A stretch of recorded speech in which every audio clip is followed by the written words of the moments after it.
You may be reading headlines or talk about a potential housing bubble or market crash.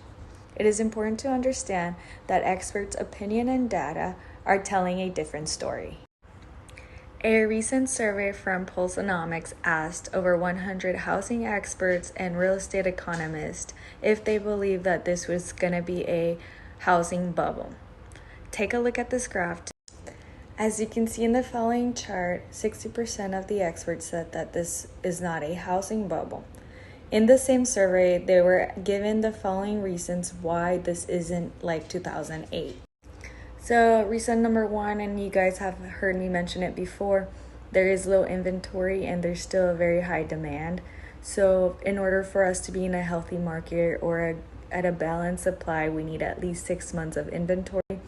We're still seeing about a 1.6 to 1.9 month of inventory.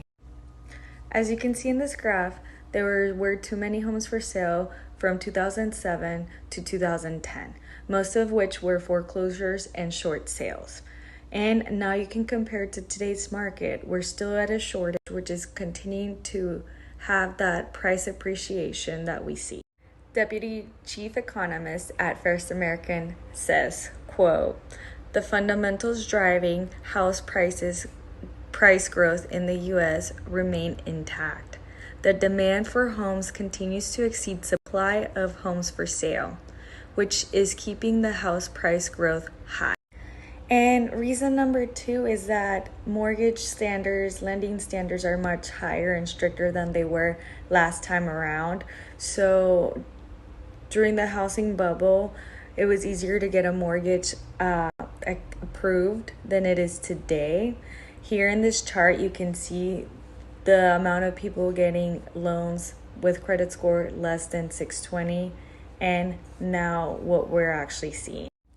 So just to recap, the majority of experts do not believe that we are in a housing bubble, and this is because we have a strong housing market and also higher lending standards versus what happened in 2008. If you have questions about the market or want to discuss further, you could always reach out to me.